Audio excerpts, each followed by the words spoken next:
Welcome to InterPartyConflict, the podcast where we answer your questions so you can have the best tabletop gaming experience possible for the 200th time. My name is Gabe. And my name is Jeff. And we're going to answer your questions today, but I've got a question for Jeff. What's that? How are you doing today, Jeff? Gabe, you've asked me that 200 times. Oh, at least 200 times. At least 200 times. And I never have a great answer. Yeah. I'm doing all right. Let me throw off the numbering. Hang on. Okay, hey, Jeff, how are you doing today? How are you doing today? How are you doing today? Hey, there, now it's 203. Okay. All right. So it's not special anymore. Okay. Exactly. The pressure's off. Yes. Sorry, go on. I interrupted you. I interrupted you a lot last episode. I think I cut most of them out, but I want to apologize. It's our 200th episode, so I might as well just lay out the grievances. You know. Sure. Yeah. Is this where we're gonna have our conflict? Maybe. Yeah. No, don't worry about it. So yeah, I'm doing okay. Somebody at my work tested positive this week. Ooh. Or last week or over the weekend or something. I don't know. Yeah. But everybody has since gone and gotten tested negative, so it's it's just a matter of making sure we're cleaning up the workspace and everything. So yeah. So kind of crappy excitement, but as far as the test is concerned, we're all fine. So sure. Yeah. So it's just kind of like going on as usual because I always take all as many precautions as I can. So yeah. Yeah, same here. I'm as safe as I can be, but I work in such a large place with so many people that my wife has said like it's basically a ticking time bomb before I or she or both of us get it. So yeah, I mean you're trying to like beat that clock until you can get a vaccine going. Yeah, yeah, and we're coming up on it. It's not like we're not like so close to it you can taste it, but it's definitely within reach. So. Sure. Hopefully this time next year we will be I don't want to say back to normal because normal, I think we learned that normal is something that could be greatly improved. But in a year, hopefully, this will just be a bad memory. Right. Yeah.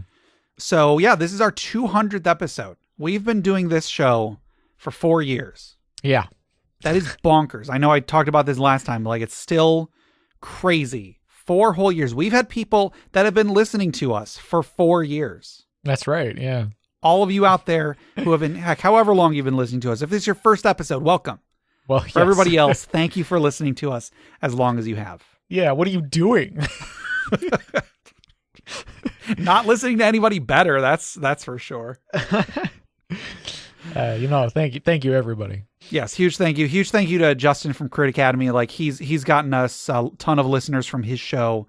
Just being a part of the Crit Nation Fellowship has been awesome. It's just been great. It's been a great 4 years. Hopefully, I don't know. I know in the past I've talked about how, someday we won't be making episodes anymore. I don't know when that day will be. Maybe we'll still be around in 4 years, maybe not. But whatever the case, I'd say the next year is looking good. And I've got some hopes for the next year. Maybe we'll get to some of those later.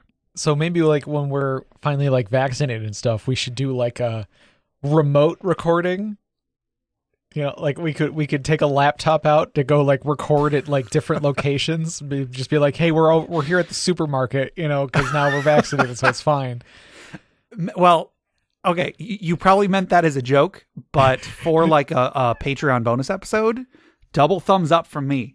Yeah, absolutely. Recording at a supermarket. I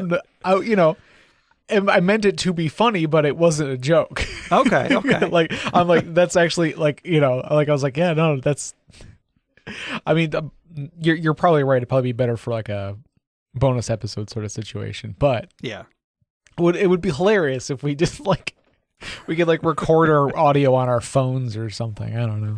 Yeah, we'll look at what our options are if and when that becomes possible. Yeah, it'll be fun. Anyway, so you want to just go ahead and jump into this episode? This a small warning, not really a warning, but a disclaimer. The last couple years, we've done something on our like 100th and 150th episode that I think we're going to keep doing for the foreseeable future because I like it as like an end of a year thing. So when we get to questions, we'll have a slightly different format than we might usually do. Right. But, Yeah. yeah. So I think this will be a fun episode. Yeah. So, little peek behind the curtain, listeners. Whenever I get together an episode for us to record, I send Jeff an outline with, Dragon's Horde item, questions, and so on.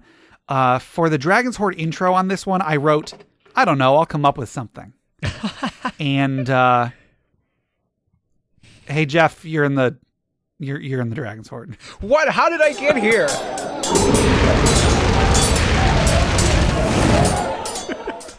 So today's magic item was submitted by the Beverage Tea via Discord, and this is the Stone of Jibba Jabba.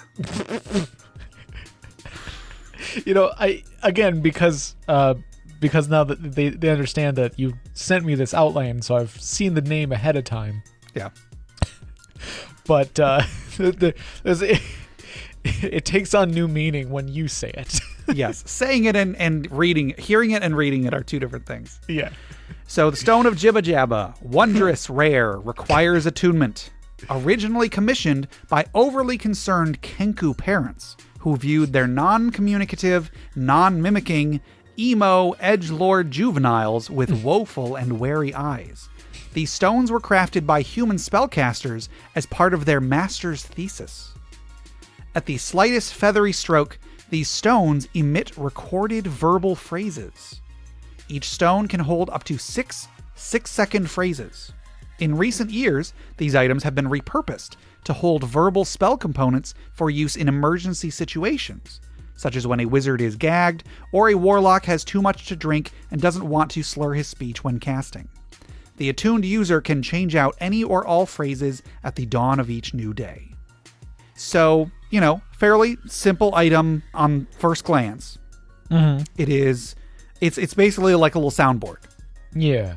It's a stone that you can record up to 6 phrases, each one taking about the length of a round. And then you can play those back whenever you want to. Yeah. But I think that the idea that you can put verbal spell components into this is amazing. Yeah, that's really cool. Like, because it's not something that's gonna be like easy to exploit. I don't think. What I mean is, it's not like inherently overpowered or anything. Yeah, it is sort of very situational. Like the example they give it is like if the wizard is gagged and can't do verbal components, like they might have one of these stones on hand. So like when they prepare their spells every day, they also prepare the verbal component in these stones, so that if need be, they don't need to speak it. Yeah. So what about like a wizard who's mute? Maybe they could have somebody else. The DM might require it to be another spellcaster, but they could have someone record them for them. Right. Yeah. Have somebody else record the verbal component. Yeah. And so this would be a cool, like, maybe be like an NPC, like it'd be a mute wizard who uses these stones, and like they have different voices on them. And they're just like it's like they're kids or something. I don't know. Like, that's a really cool idea. Like you encounter them, you encounter this spellcaster, you get into a fight with them, and then throughout the fight, the players are hearing different voices casting the different spells. Yeah. So yeah, like it could even be like a very like a tricky wizard or something. They're using like darkness spells and illusion spells, so they're not really sure what's going on. They don't see the wizard. They just think that there are several wizards casting spells when really it's one wizard with a bunch of these stones. That's a lot of fun.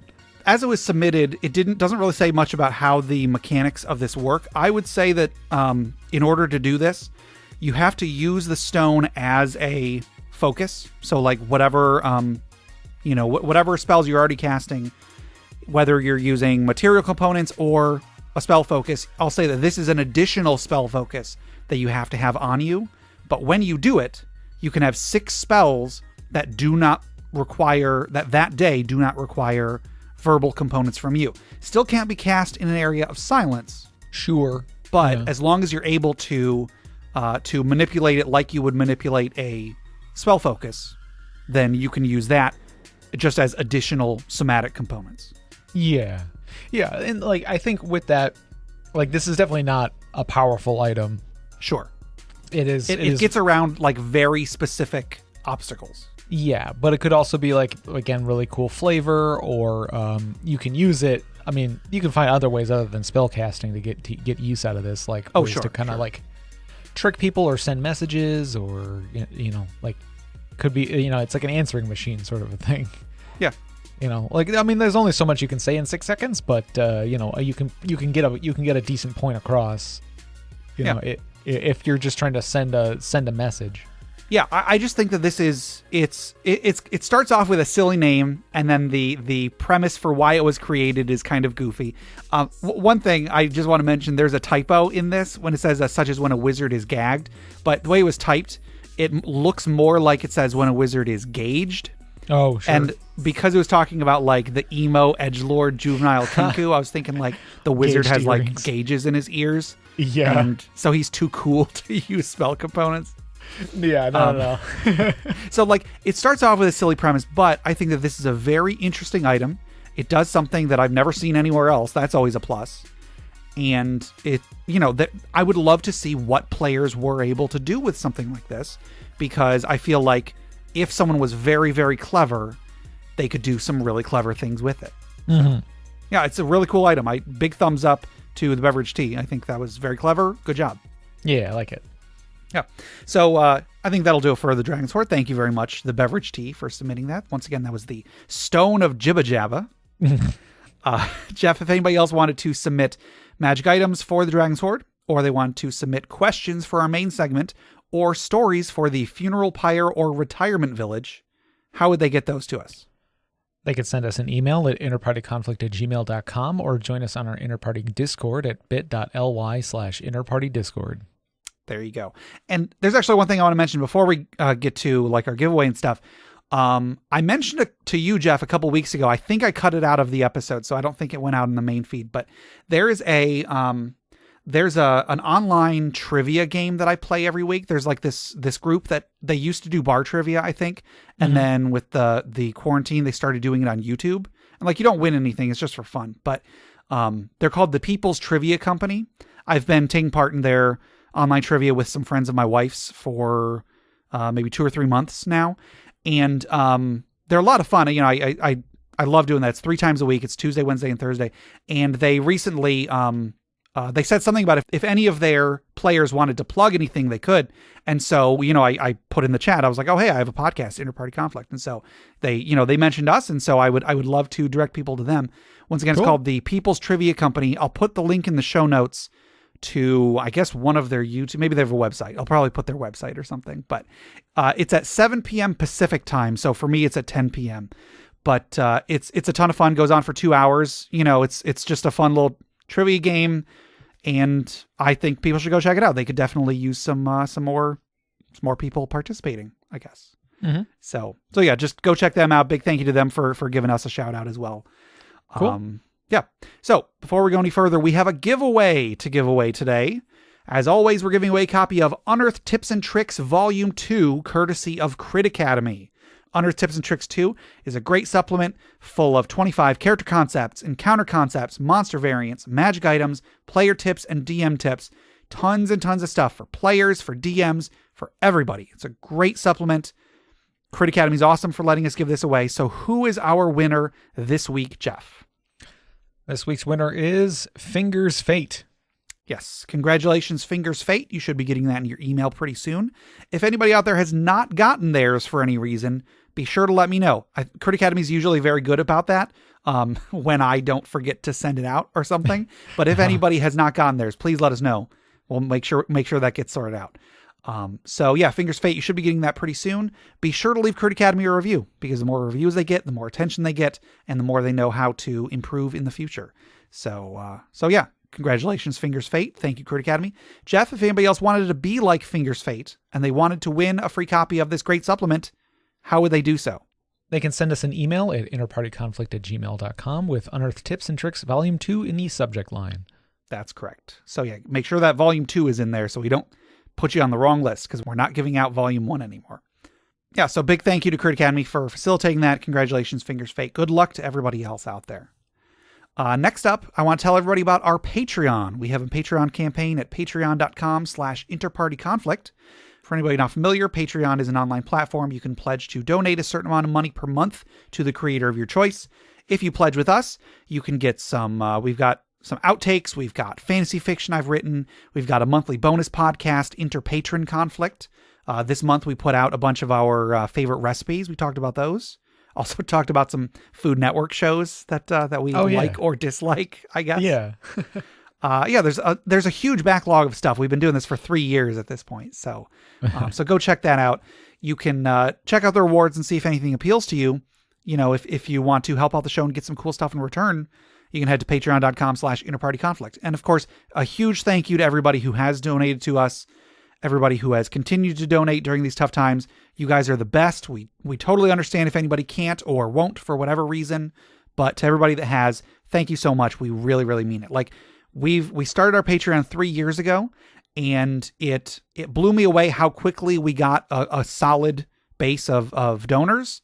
And we've gone up and down a little bit over the last 3 years, but we've had a steady amount. It definitely covers all of our hosting.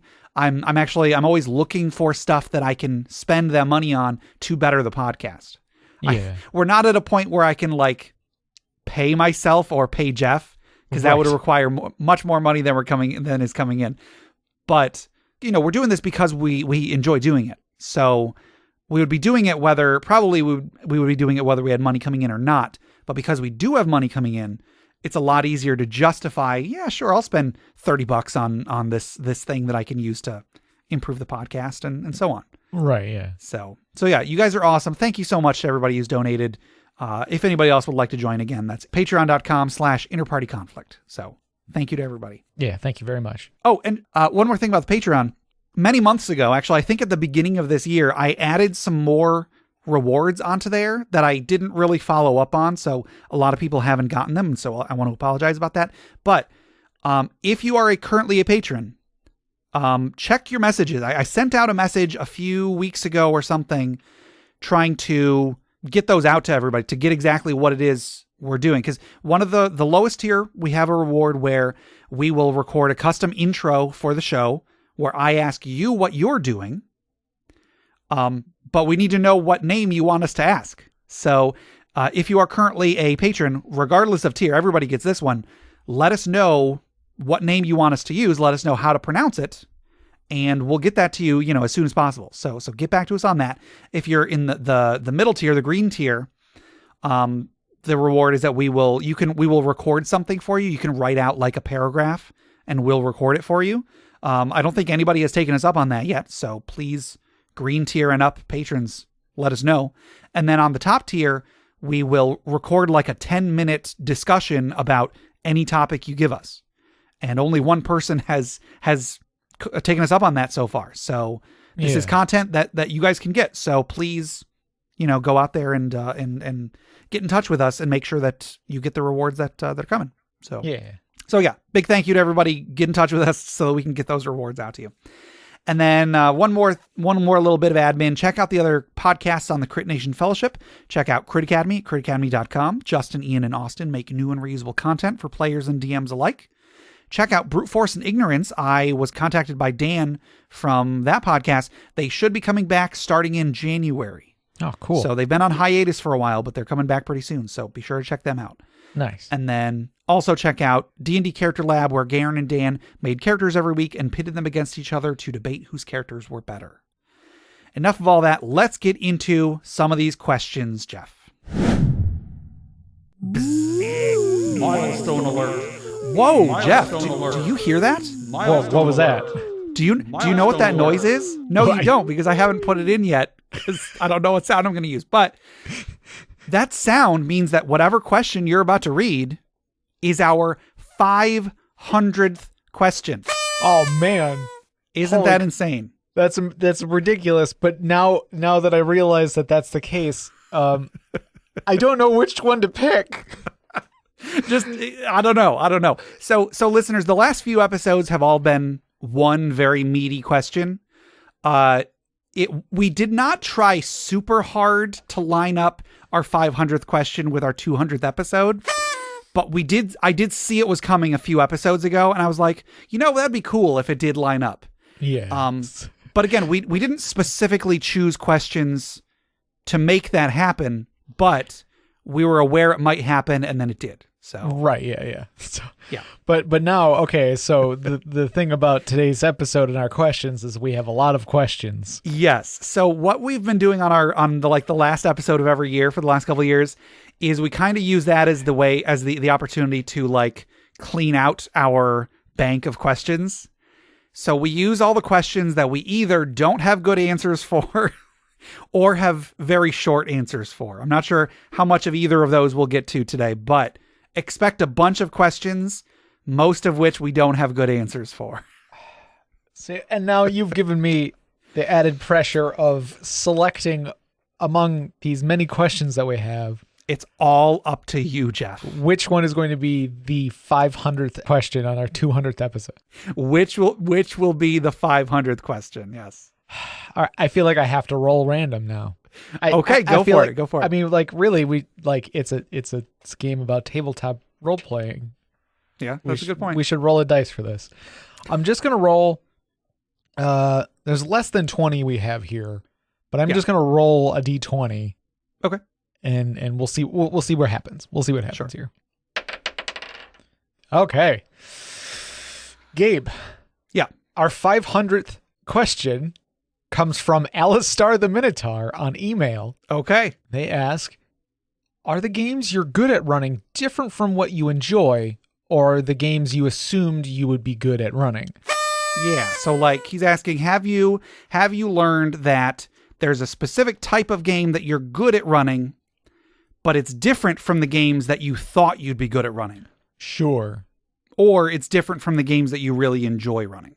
Right. Yeah. So like, yeah, there might be always that type of game that you really want to run because it's your jam. That's what you like, but you're not necessarily good at running it. Now, do you know if they are specific? Are they meaning like different types of adventures or different games altogether? I think I could be wrong. I think Alistar was talking about like the type of campaign. Yeah, I gotcha. But I'm sure either one. Yeah. I mean, like I keep wanting to run like, the island hopping adventure style thing, but it's not necessarily like easy to do because you kind of have to like prep little bite-sized things, Sure. It's still it'll still be a lot of prep work, but like you can't really like, it's harder to connect things together, I guess. I don't know. Yeah. So I don't really have a great answer for this. I guess, I like murder mysteries and such, but I've never run a murder mystery in D&D that was particularly notable, I guess. Sure. Yeah. So, maybe that could be an answer to this question. Yeah, I think that's fair. I feel like my expectations for the games that I run are pretty close to what I end up running. Yeah. So I haven't really had a thing where it's like, oh, I thought the things I'm good at would go differently than they are or whatever. Yeah. But no, I see what you're saying with like murder mystery is definitely up your alley, but like I feel like that's not a thing that's going to be easy to put together in D&D. Yeah. And like you said, the island hopping, for years we have talked about, oh man, what if we did a campaign where we lived on a boat and we went from place to place and so on. We've talked about that for so long, but I think the only time we've ever actually started it was the thing that you ran a few months ago, the Pathfinder 2 game that we did. Yeah. Yeah, that we had to stop. Yeah, so. Well, and that was fun, but it's just we're so busy with with everything in our lives and stuff that we weren't really able to keep it. We weren't even really able to finish one adventure. Right. Yeah. Yeah. So yeah, I mean, I guess that's. So I guess no is the answer. No with a but. All right. So our next question comes from Potato Plunderer on Discord, and they ask, what is your favorite board game? Yeah, so this one isn't RPG related, but, I guess it could be. It's tabletop gaming related because it's still technically tabletop gaming. Yeah. There have been times where I've said, like, hey, if someone wants to send us a Monopoly question, we might answer it. Yeah. Yeah. Baltic or no. Do you get the $200 from landing on Go and then also for passing it, or do you just get one single $200? Ooh. I'm pretty sure that's in the rules, but I don't know. Anyway, so Jeff, what's your favorite board game? I was trying to think of this when I was reading this out earlier. I can't say for sure. Like, I'm sure I will come back later and be like, oh wait, no, it's this. But at the very least, there's one board game that I remember enjoying playing with my sisters. Okay. I was really young and barely knew how to play board games, but it was just one that they sort of taught me. Stratego. Okay. Yeah. I have a copy of Lord of the Rings Stratego that I didn't buy, and I have no clue where I got it.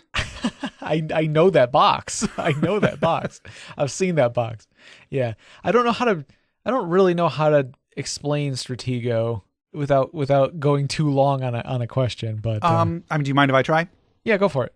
So you have a bunch of pieces of different values. Lower numbers are beaten by higher numbers. Yeah. And you have them all facing you so your opponent can't see who they all are. You put them all on the board, and then you can move them, and then if you run your character into one of their characters, whoever's the higher number wins. The goal is to find the flag, so you can't see what pieces they have out. That you just see a bunch of pieces. You don't know which is which. You're trying to get to their flag, but you might run into a bomb. You might run into their, level 10 unit and so on. And so you're kind of trying to figure out who they have set where, who you have that can take out the ones that there are, and then how you can get to their flag without dying, I guess. Mm. Yeah. If that makes any sense. Right. Yeah. I just remember I liked the pieces, and I kind of liked the way that you had to set up everything and it was hidden from. I don't know. I just remember having a good time with it when I was really young. I don't think I've played it in a long time though. Yeah, there was one time I played a game of that where I thought, I'm really gonna play against type, and I put my flag right in the front. Because it's like, nobody's going to expect the flag to be right in the front. And if I don't move it, they'll assume it's a bomb. Right. But then the first turn, someone used their 2 unit, which can move like any distance. And they were just like, bam. And they just got my flag. And I was like, no. Yep, that's my flag. You win. Yeah. It's a bold strategy. I think of it kind of like, it's almost like chess if chess were a little bit more numbers based. Yeah. Yeah. So yeah, Stratego's good. I would say my number one board game is, I've said it before, but I'll say it again, Betrayal at House on the Hill. It's a horror game where you're exploring a haunted house, and then halfway through the game changes, it shifts, and one of the players becomes a villain, and they get specific goals, and then the rest of the players have their own specific goals. Yeah. And there's 100 different possible outcomes. So there's so many different scenarios that can play out. One of the players might turn into a werewolf, and then the rest of the players have to find something to kill them. Like a silver dagger or something. A silver dagger or something. There might be, you might get shrunk down and you have to find a toy airplane to escape. Or yeah.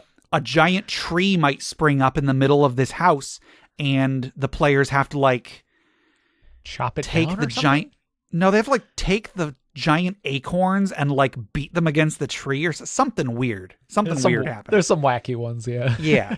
But it's so much fun. There's so much variation, and I love it. The only problem is it takes a really long time, and it's pretty complicated. It's not as complicated as some games out there, but it's right.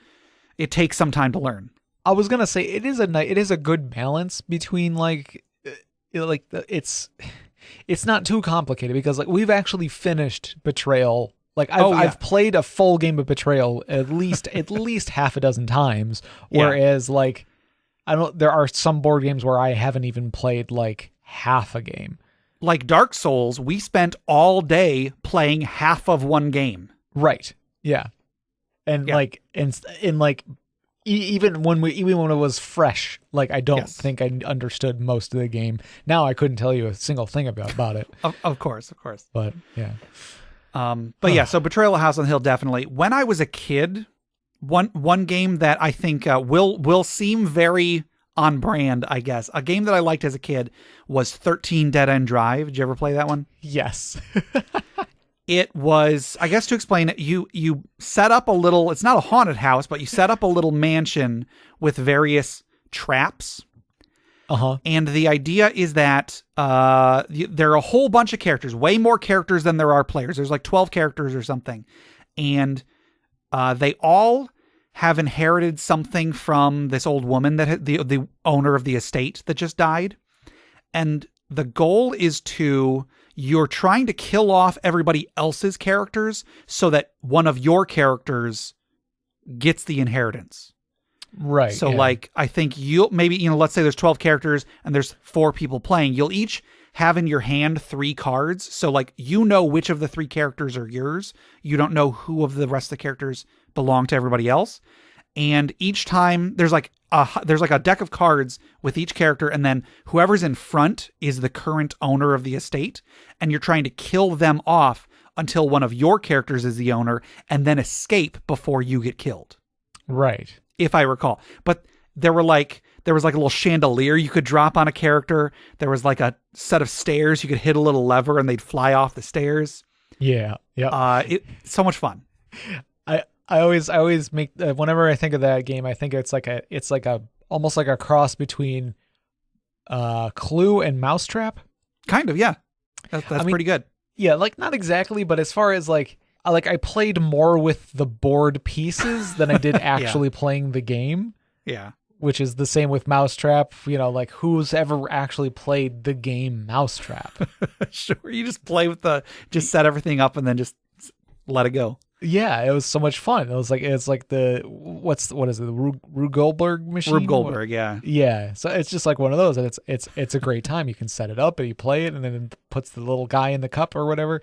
Yeah, and then the cage comes down on the mice or whatever. So. Like I don't know what the game Mousetrap is. I'm pretty sure it's just a simple you roll dice, you move forward. You roll dice, you move forward. Like, I know what you mean. One more quick little thing about 13 Dead End Drive. There's this one story I've told many times. I don't know if I've ever told it on the podcast, but when Lisa and I first started dating, she had a copy of this at her house because she had all these board games from when she was a child too.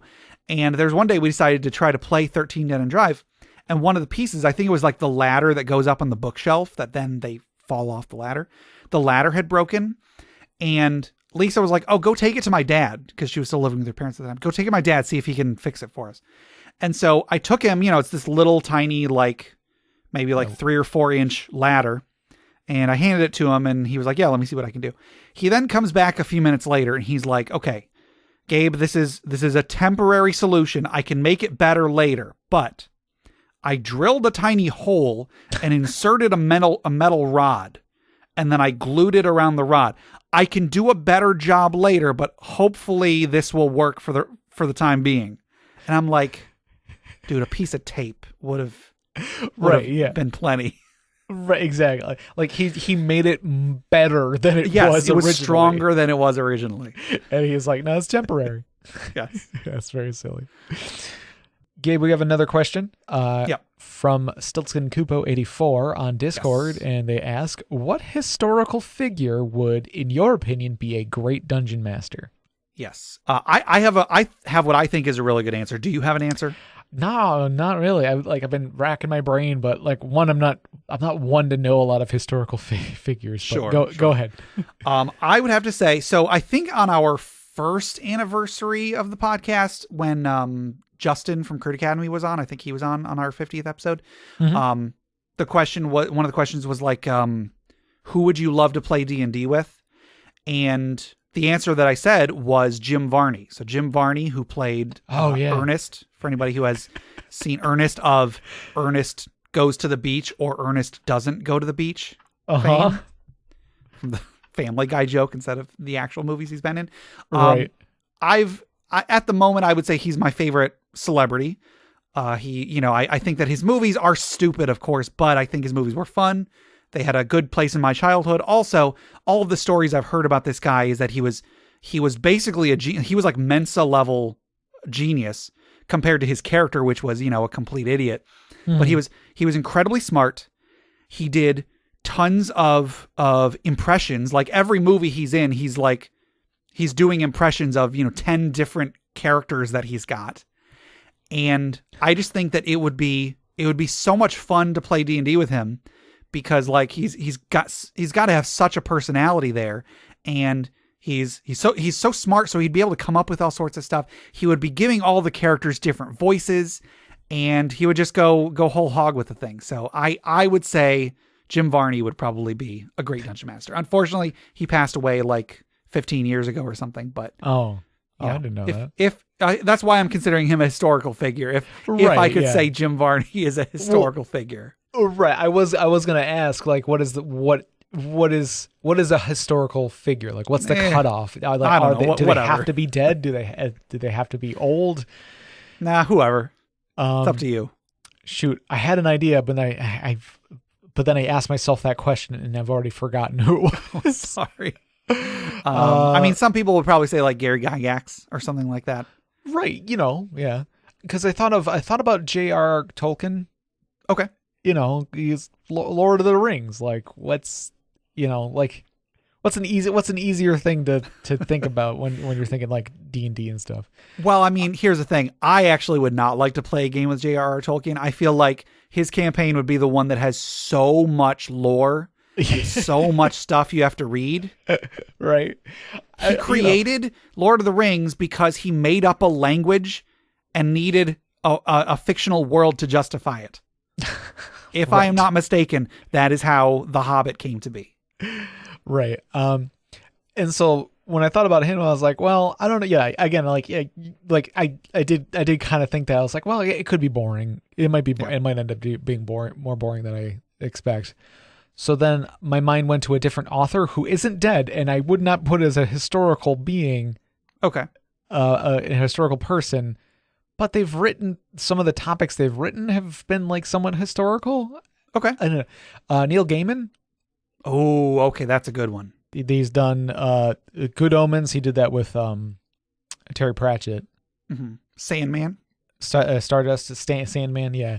So again, not an historical figure. Yeah. But I wouldn't stretch that. Yeah, maybe I'll make it like what famous or historical figure. Sure. Yeah. Yeah. But definitely Neil Gaiman. If I did pick just any old person, yeah, then it would be Neil Gaiman. But as far as historical figures, I don't know that many.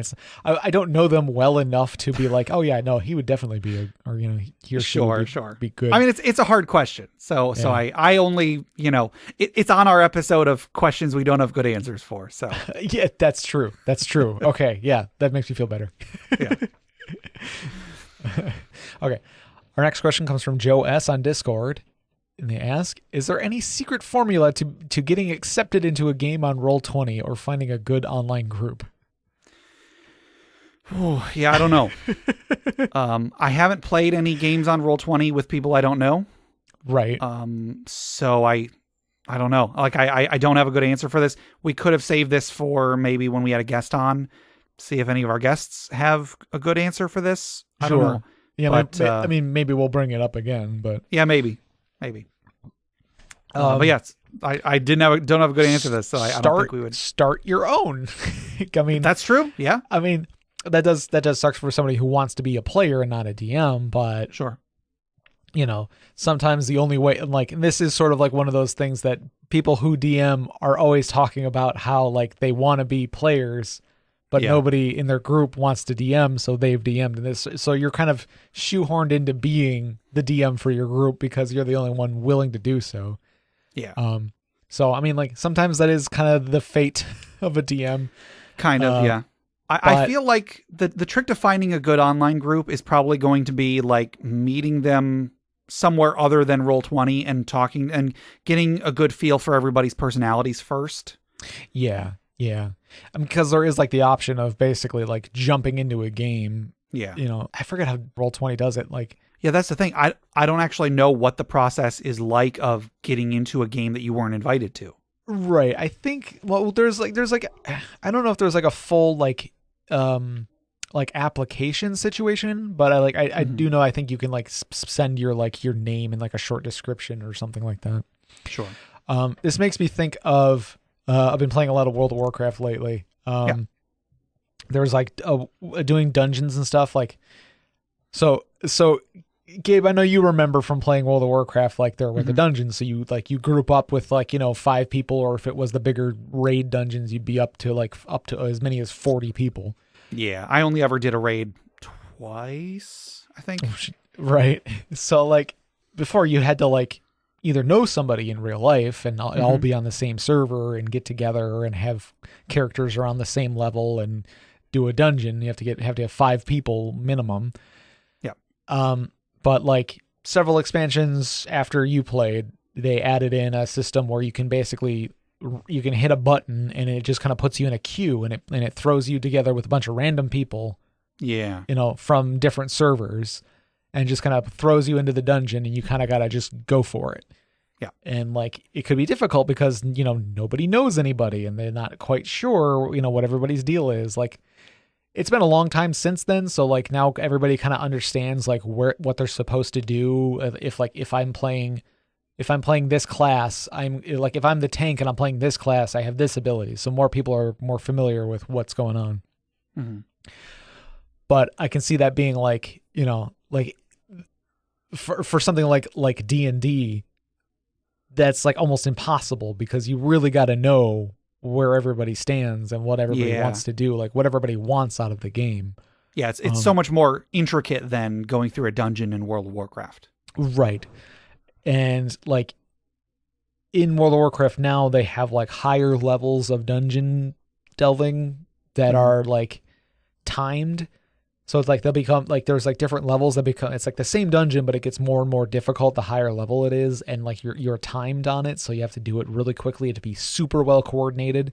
Sure. And so like with those groups, they don't allow you to do it randomly. You have to like put together a group, but they at least let you do it from, you can basically you can post a thing on a message board, and then you can say like, I'm looking for, this specific class or with at least this high amount of damage dealt, like per second or whatever. So you can like put up criteria for it. So I imagine there are some online D&D groups that kind of have like very strict, like there are specific things they are looking for in a person, and not just in the person, but like what they expect out of the game. They kind of, maybe they are looking for like, maybe it is like a group who is looking for a healer, like it would be in World of Warcraft, but it's on Roll20, and it's like, hey, we need another person for our group. Can you please play a healing class or something? Yeah. I mean, so yeah, I don't know what the secret formula is other than just starting your own group. But yeah, pretty much. But I guess or meeting the group elsewhere and then moving to Roll20. Yeah, I think that's going to be the best way to do it. Yeah, I wish I could give better advice. Like that's seriously, I wish I knew more. I wish I had more experience with Roll20 and playing with randos or whatever on Roll20. Mm-hmm. But I barely have enough time as it is. If I did have time, I would be playing with my friends rather than with randos. So sorry, Joe S. I wish I had a better answer for you, but I don't. Our next question comes from Potato Plunderer on email, and they ask, what were times in your campaigns that you were able to make and or experience a good balance of lighthearted fun and serious tension? Yeah, this has been on our list for a really long time, and I don't really have, I mean, it's kind of a vague question, and I don't really have a good answer for it. I mean, like there's been, I remember times where we had very serious tension, and then like we would add our own little lighthearted fun to it. Sure. Like just our little silly little in-jokes and stuff like that. But like, sometimes we get carried away with like, joking around. And this is common with a lot of groups where you like, I guess DM wants it to be a serious moment, but all the players are making, sex puns and stuff. Yeah. I don't know. I can't think of like a specific moment. Yeah. I can think of a specific joke I made during a very serious moment. Okay. What do you got? Is it Spring Attack? No, Okay, it's not okay, Spring go on, Attack. Don't wait. Let me just tell it. Okay. So, there was a moment at the end of the Age of Worms when Steven's character had a sister who had passed away before the adventure started. Okay, yeah. And there was basically a moment at the very end where he was able to commune with her some way, like he was using like a divination spell or something, or no, he was using one of his like his miracle spell or something. Yes. In order to like talk to his sister, like he basically got like a free wish spell at the end or something. And he was like, I want to talk to my sister and tell her that I did good or whatever. Yeah. And so like you and Steve were having this very like sweet, like serious moment in the story, and it was very cool. And it was a nice little like, very heartwarming moment. Yeah. Very heartwarming moment. And like, so like there was something about like a necklace or an amulet or something that she gave to him, and like she like imbued it with her love. Her or love, something. right? Yeah, she imbued it with her love, and so he took it back and he put it on. he put it on, and this was like probably like 5 or 6 in the morning at this point. Like it was the last session, and it went very late. Right, because we wanted to finish the campaign. We knew we were at the end, and the momentum was not going to carry to another session. So we got to get this done. So like, but I am laying long ways on an armchair, like across the arms, and I'm just like I'm half asleep, but I'm like I want to be here for this because this is great, but I'm also like it's also 6 a.m. and I'm really tired. So I'm just like hanging over the edge of the armchair, and I'm listening along, and then she said something about imbuing it with her love, and hands it to him, and he says, well, I already feel your love, and then he puts it on anyway. Yeah. And then I say, the effects don't stack. Yeah. So love doesn't stack was the joke, which I feel like in my later life I'd be like, no, love stacks. You can always feel. Sure. I feel like you can always feel more love. Right. There is no cap on love. Right. Yeah. Maybe there's like a soft cap. You get diminishing returns after a while. Diminishing returns. Yeah. That's. Yeah. I feel like that's what happens to like famous people. Like it's like they become numb to it. Yeah. I guess since I don't really have a good example for this question, I'll give an example where I think that it didn't work. I guess where I was not able to make a good balance. There was a time I was running the Shackled City adventure path, or the first adventure of it at least. And the first adventure, it's almost entirely like just a big dungeon crawl. And it was when I was living in Tennessee. I had a bunch of friends through like the fantasy sword fighting, the foam sword fighting group that was that did stuff near us. And so we were playing through this, and one of them came along and started playing with us that hadn't played with us the first couple sessions. So he was newer, and he decided at some point that his character, like something happened and his character's like his clothes got ruined. And so he decided his character was just going to go naked. And for the rest of that session, and maybe even the next session, like no matter what was happening, no matter how serious it could have been, he just had to punctuate it by commenting on how his junk was flopping around, and how, they'd be like having a conversation with like a goblin or something like that to try to get some information. And he's just like talking about how he's proudly standing naked in front of this goblin. And oh no, I didn't, I should have just been like, dude, no, don't do that or whatever. But like, I let him keep doing it, and then it didn't stop. It kept going, and I feel bad about that, but oh well. Right, yeah. Yeah. So it would have been nice to have a little bit better of a balance there. Sure. I mean, yeah, I guess I don't know ways to solve that problem other than like, because it's one of those things that it does sort of derail everything, but you could also like, if you make it too much of the center of attention, they might feel more awkward about it and then stop doing it. Make it so they're okay, everyone, you are all standing around your naked teammate, and then I just make eye contact. Right, you just stare at them. Just stare at him. Everyone stare and look.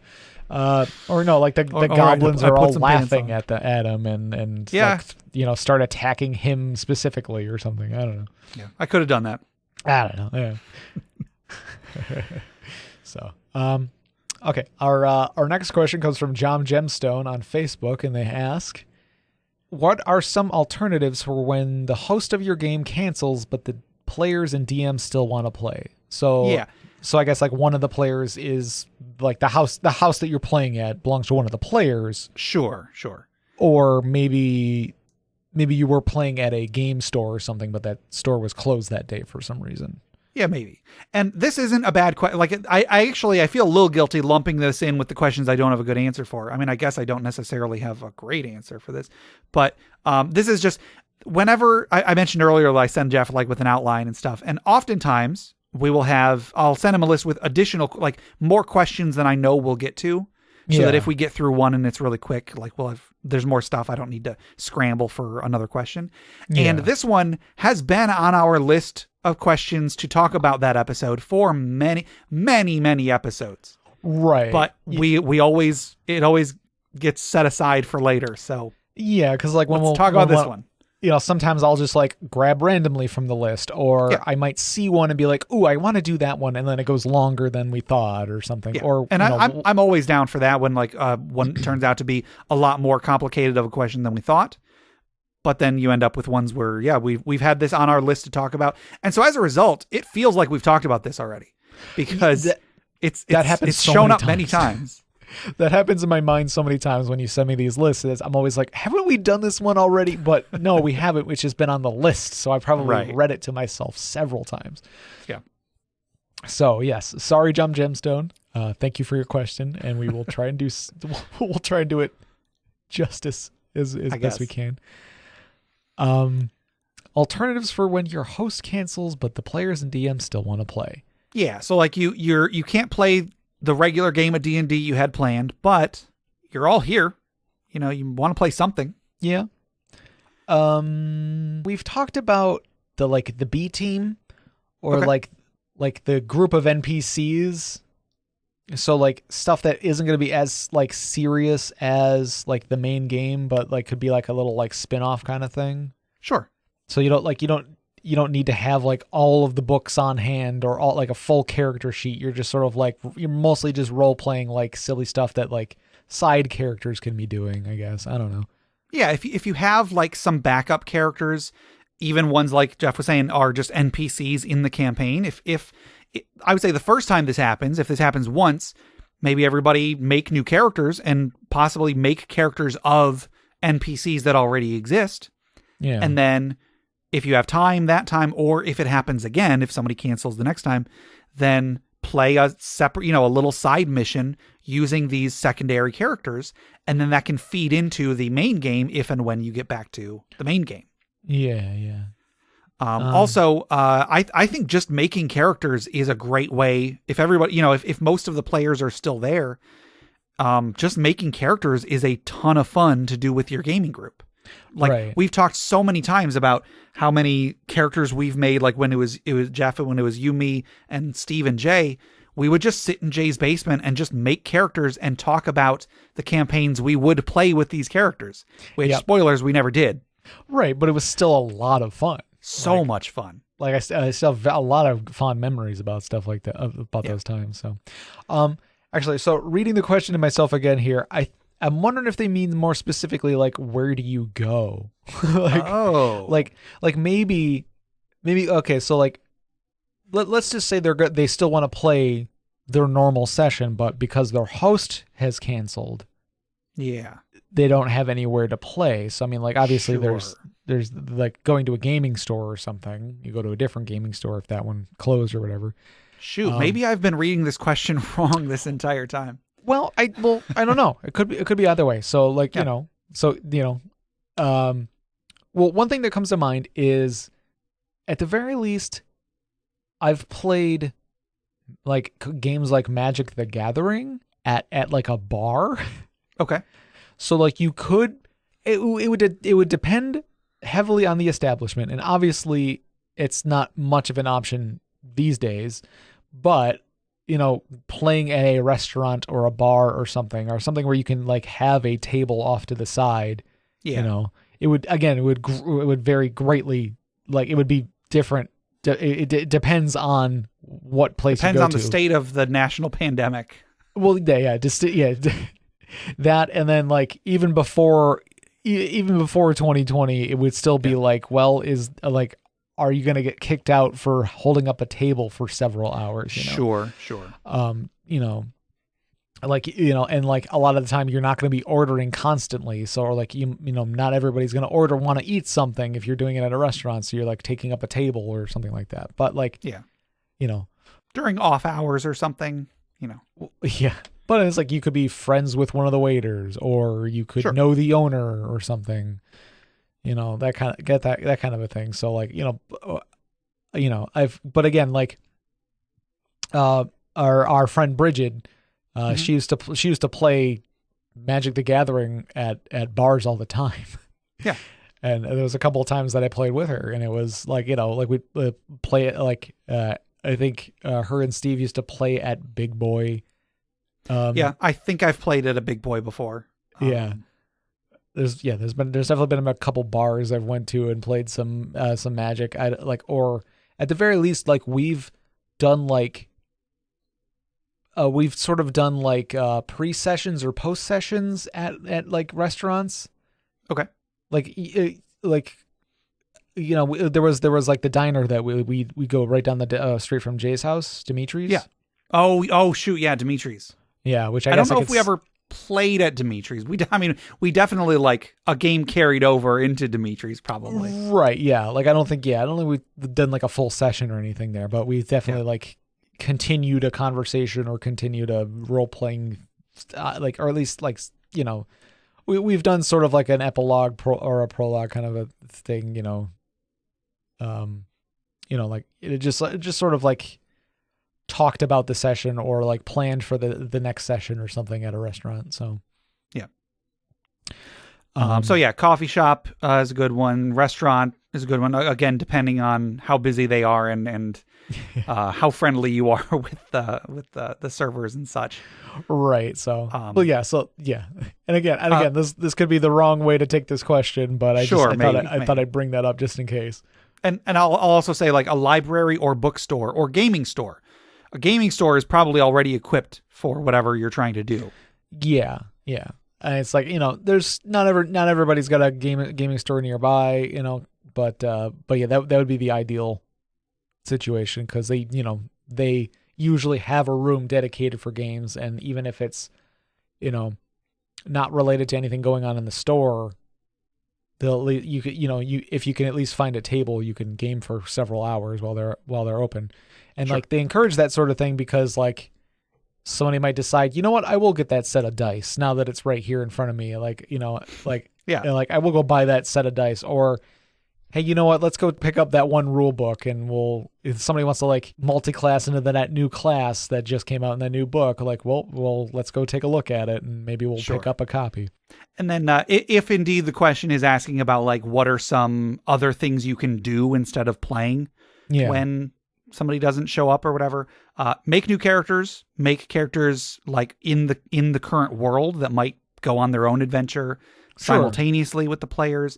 Even just like playing some other game, there's lots of extremely rules light RPGs if you want to play another RPG. The terrible RPG takes really like 5 minutes to set up. Yeah. If you know what you're doing. And then, heck, if you can't even do that, just like, I don't know, watch a movie together or something. Just hang out, go out to eat. Yeah. Just hang out with your friends, enjoy each other's company. Right. Yeah. You've already set aside the time. You might as well, make the most of it. Hopefully that answered the question in one way or another. Yeah. So I guess we didn't necessarily have a good answer for it. Or we may or may not have. Yeah, I guess.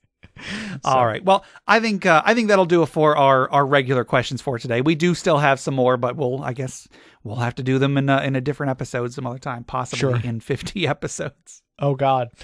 I don't know. We'll see. But we do still have our social media questions.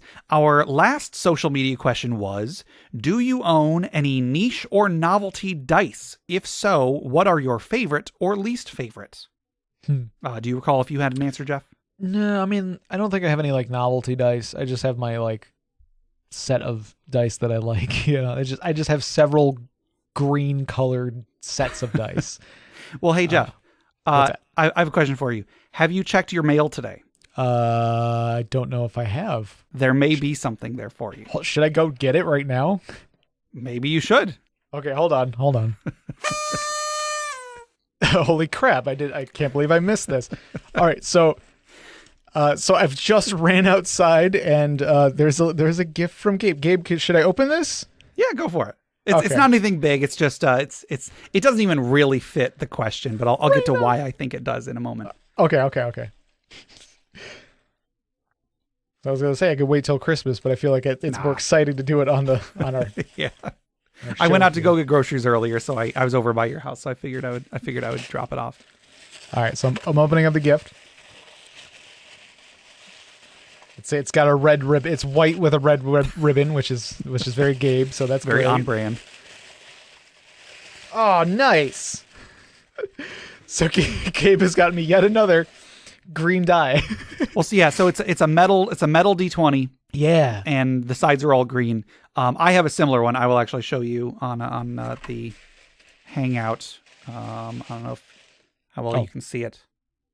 Oh. Yeah, cool. You get the red one. Yeah. All right. I also got one for Steve as well that I will drop off when I have a chance. But it's just a metal D20, but I thought that I do kind of consider these novelty dice because here's the thing. I can tell you right now, I will probably never actually use this die. Right. Because it is so heavy. It is quite heavy and like the edges, they're not sharp, but like they're sharper than all of my other dice. A softwood table. Yeah, I would not feel safe rolling this on anything, but I think they look really cool, and I like having mine. So I thought I would get you one for Christmas. So Merry Christmas, Jeff. I don't think we mentioned earlier. Yeah, we're recording this like 3 days before Christmas. That's true. Yeah. Well, yeah. No, thank you very much, Gabe. This is great. I love this. This I will find a way to be able to roll this for any time we need to roll for Dragon's Horde or something. Cool. I think that's really cool. I got a pretty big mouse pad I can roll it on. Sure, that works. Yeah, that works. Yeah, that works good. Awesome. Yeah. So I guess I would consider these novelty dice. That's not really what the question was asking. Right. I have a set of dice that they're like wizard dice. I guess they're made to be. They're really weird. So a couple of them are the D10s look like potion bottles. Oh, right. Yeah. The D6 looks like a fireball. Mm-hmm. The D12 is like a scroll, I think. Or the D12 and the D8, I think, are both. The D8 is a scroll. The D12 is like a rod, like a magic rod. And they're all pink. I don't know if there were other colors, but I got these on clearance, so maybe just the pink was left over. Right. But those are kind of novelty dice. I also have a D30, a D60, and a D100. I've used the D100 a few times because it is so much more ridiculous than using 2D10s. Yeah. But the D30 and the D60, of course, I've never actually used for anything.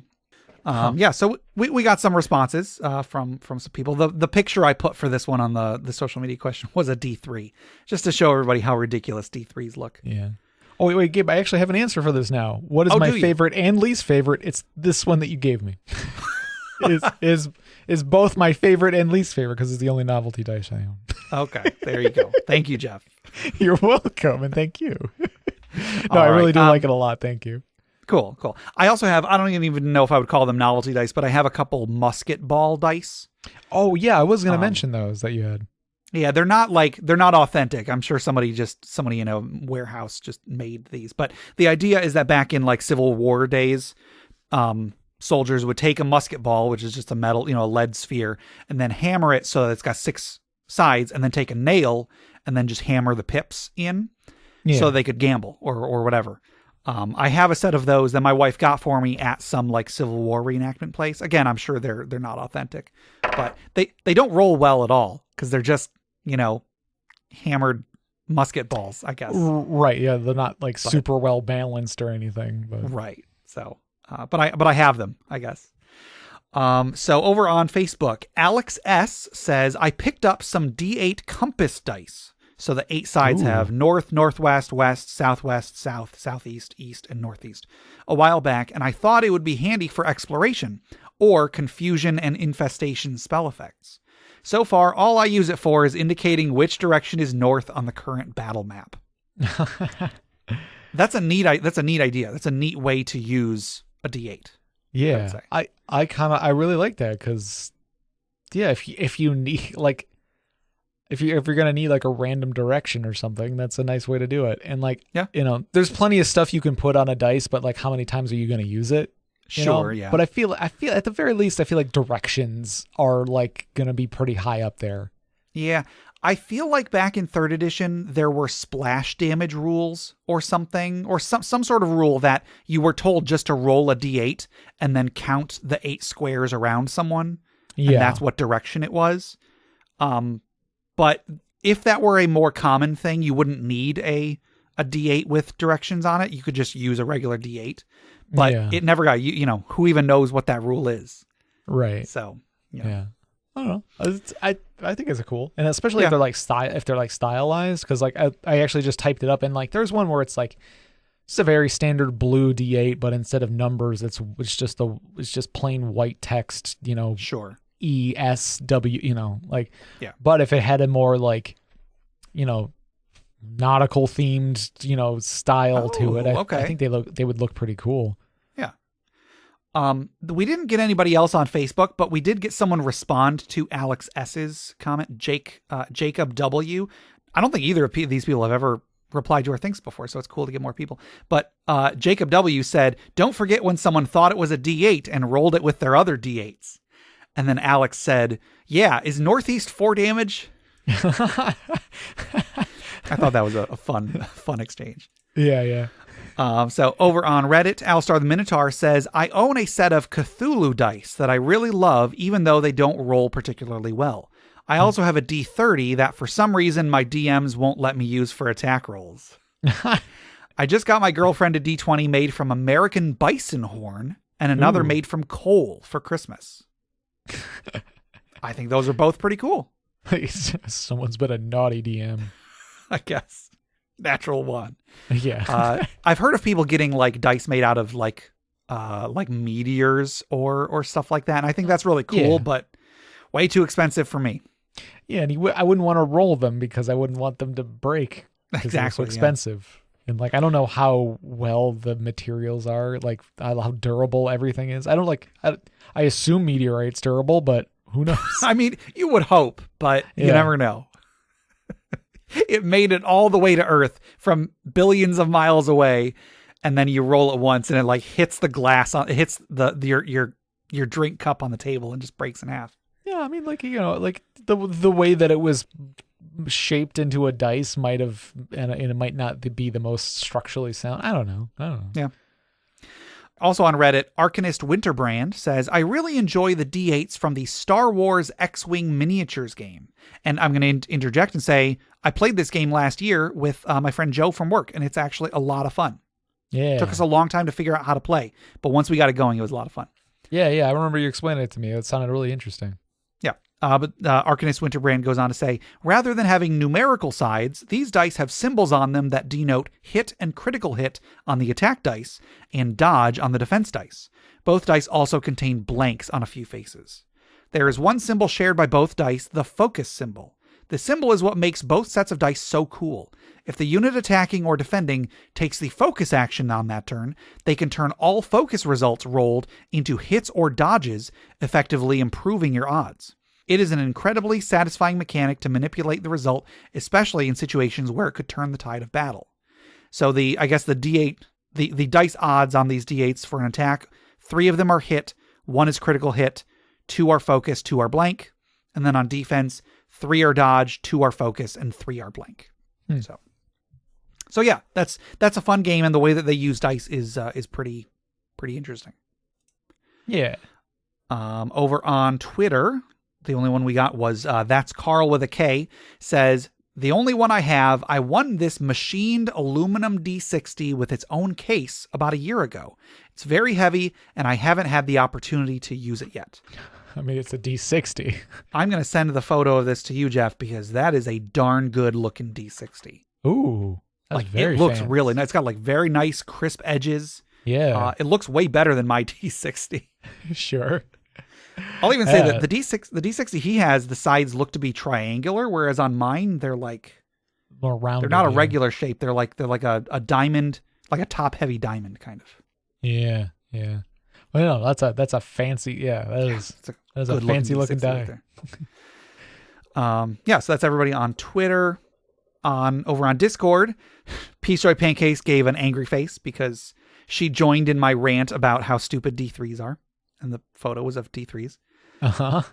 Stiltskin Kupo 84 says, I like my 5 D16s and my 5 D24s even more. But the one truly unique die I have in my set is a D12 Zodiac die. Not that I believe in horoscopes. I think that's really cool. Yeah, that's really cool. That makes me think of Final Fantasy Tactics. Oh, okay. Yeah. Because like you were like in Tactics, you like collected these like Zodiac gems or something. You did, yeah. Yeah.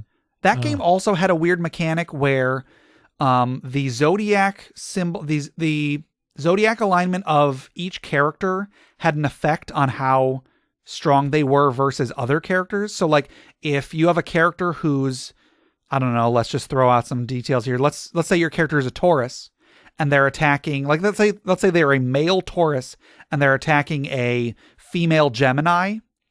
They might deal extra damage because of that, because Taurus is strong against Gemini of the opposite gender or something. Yeah. It was real hard to use effectively because you have so little control over what characters have what. Right. But it's just an interesting little bit of game design that I would say went, unfortunately, underutilized. Right. Yeah, it's because like I don't think you wouldn't know the signs of your opponents until after the battle had started, and like you only had so many characters per battle, and like you can only have so many in your army or whatever. Yeah. So like, yeah, it was really hard to like actually take advantage of it, but it might be something that like every once in a while you might go, oh, I should hit this person with this attack, you know? Sure. But yeah, it's very neat, but but you're right. It was like, it wasn't really utilized much. Yeah.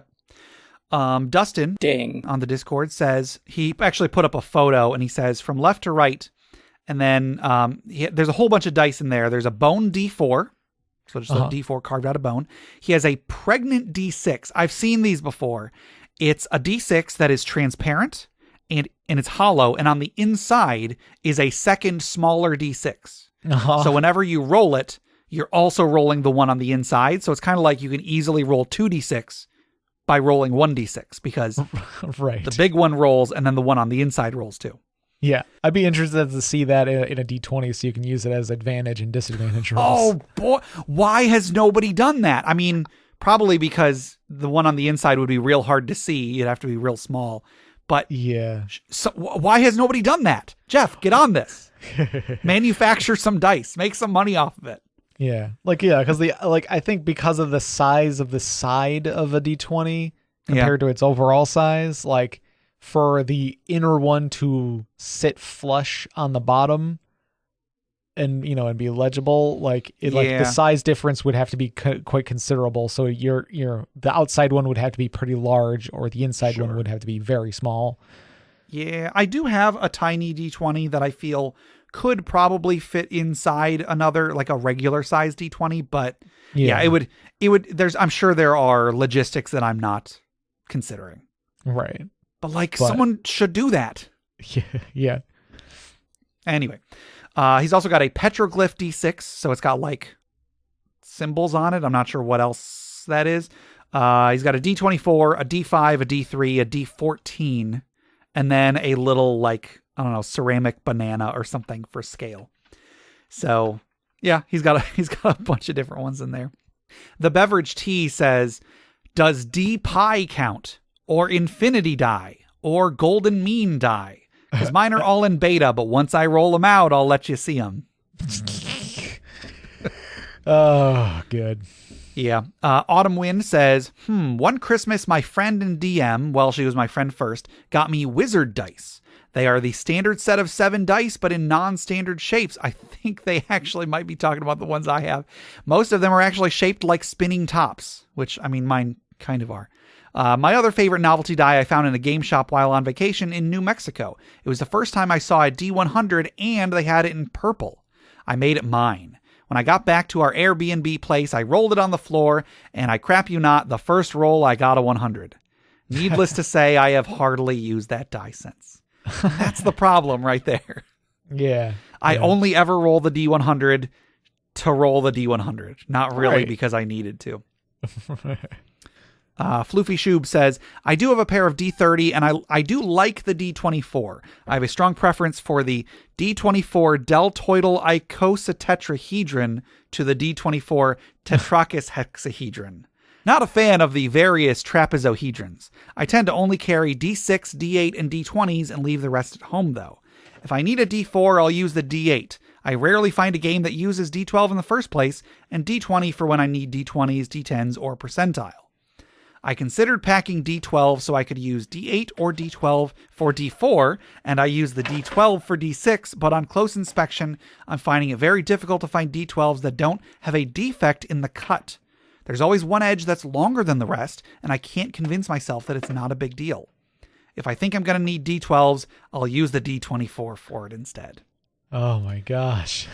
Oh boy. And then there was actually, Floofy Shoob added one more part of this. If I ever get a Euler's disc, I might get a D120 dysdiachous tricontahedron with it, just so I can spin it like a top and see how long it takes for it to stop spinning. So Euler's disc is this thing you can get that it's kind of like, picture a small circular mirror, but it's slightly concave. So like if you spin a top in it, it naturally goes to the center and spins longer as a result. Yeah. And then a dysdiachous tricontahedron is a 120-sided geometric shape.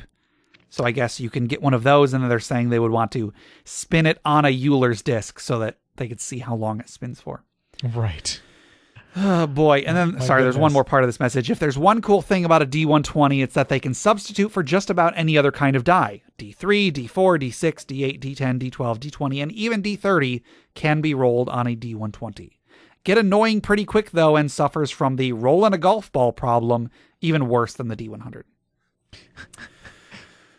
Oh, boy. That was a lot. That was a lot. Thanks a lot, Floofy Shoob. It's all your fault. So that was our last social media question. Our next social media question is going with one of the questions we did earlier. What famous person or historical figure would, in your opinion, be a great dungeon master? So we already talked about this. But, listeners out there, is there someone in history, someone that is currently alive, someone that has died recently, anybody that you think other people would know, I guess, sure, that you think has made an impact on the world in some way, who would make a good dungeon master, and maybe throw in why you think so. Right. Yeah. So I'm excited to see what some of our listeners have to say. Yeah. For sure. All right. Well, that'll do it for our questions for today. Let's close out this year by winding down, by taking a deep breath. Let's relax one last time. Let's think of those who have come before us, who have made the world a better place, as we toss one final log of the year onto the funeral pyre.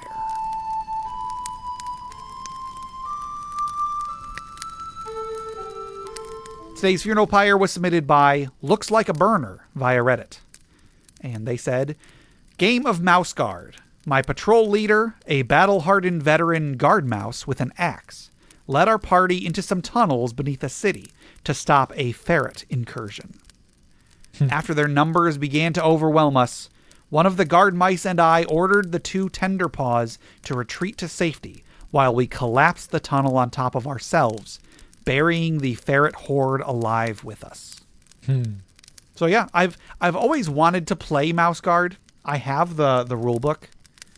but Yeah. I never have. I've never bothered to actually like read the whole thing. And who am I going to play with? You know, Sure. maybe one of our if we continue doing our Patreon games, maybe I'll do it for a Patreon game sometime. Oh yeah, that's another like alternative session you could do is like you could play Mouse Guard, but it's in the same world as your main campaign. So like you're playing as like mice in the tavern that the the players are like the characters are staying in or something. So like the camera is focused on the adventurers sitting at the table, but then it like pans down, it zooms in on the little like mouse hole in the corner, and then you see in the little space inside the wall, there's another little group of mice adventurers sitting around a table with thimbles full of whatever it is mice drink. Right, yeah. All right, cool. Well, I guess let's raise a thimble in memory of this patrol leader character and his loyal crew, as we tell everybody, go play Mouse Guard. Yeah. Clank. Squeak. Squeak. That's great. All right. Well, that'll do it for today. Before we get into the outro, I just want to say thank you to everybody out there. Thank you for listening. Yeah. Thank you so much. Yeah, thank you. We've been doing this show a long time, and we we probably would not have kept the show going if we didn't have listeners. And, you all have been with us for 200 episodes or some portion of 200 episodes. And, this podcast has really become a huge part of my life. I definitely plan a lot of my life around it. So, right. Yeah. Yep. Everybody out there, just a big thank you. You guys are kind of a part of my life as well. So thumbs up. All right, so that'll do it for today. To submit questions for us to discuss, items for the Dragon's Horde, or stories for the Funeral Pyre, please email us at interpartyconflict@gmail.com. For show notes, links to media mentioned on the show, and running lists of questions and magic items, go to interpartyconflict.com. Join the discussion on social media. We're on Facebook, we're on Reddit, we're on our Interparty Discord, we're on Twitter @InPartyConflict. Check those out for our weekly social media questions. Your answers might end up on the show. Check us out on iTunes, Google Play Music, Stitcher, YouTube, Spotify, anywhere you download podcasts. Please leave us a review, leave us a rating, subscribe, or just tell a friend about us. If you want to support the show monetarily, you can check out the rewards at patreon.com/interpartyconflict. We have a few different tiers, so anything you can spare, even $1 a month, would go towards making the show better, and you'll get bonus content for it. Jeff, tell us about FriendQuest. FriendQuest is our YouTube channel where you can watch us play video games, or you can come watch me play video games live at twitch.tv/tiltedturtle. There you go. Also head over to bit.ly/interpartyconflict to take a short survey about our show. What you like, what you don't like, etc. And just for taking it, you'll get 2 free printable board games, courtesy of Mary and Tom over at hollandspiel.com. And our music is made by Boxcat Games from Nameless the Hackers RPG. So Jeff, until next time, Happy holidays.